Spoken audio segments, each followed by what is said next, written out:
Campus beards.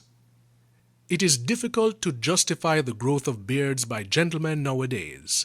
In medieval times, beards could have been excused, as long filthy beards were incidents of common life. But since it is difficult to reconcile medieval man's conception of cleanliness with that of modern man, and moreover, since safety razors were not conventional necessities of the times, but an undreamt of luxury, uncivilized man stood on a virtually impregnable premises. The Romans, Greeks, Persians, and others whose civilizations were comparatively speaking superior to ours grew beards. But a glance at any picture of these notables would make us realize that those men cultivated beards either to accentuate the masculinity of the young or to lend an air of austerity and dignity to older heads.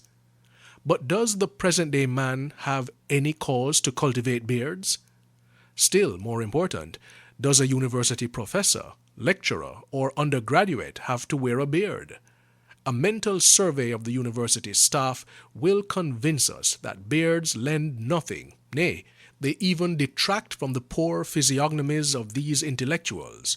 One lecturer provides us with an unseemly growth, some sportive wood run wild, from which one would expect some wild animal, obviously a bush hog, to emerge, lend momentary competition to the face which provides it with a more or less permanent habitat.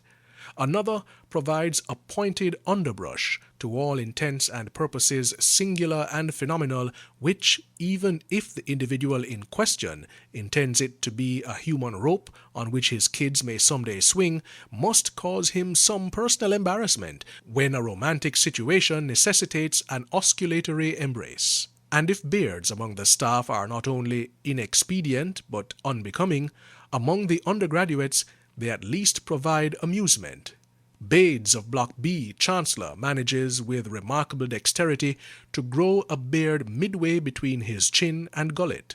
Block D, likewise, has produced a gentleman with such a thick growth on his face that one can only differentiate between the front and back of his head by speaking to him.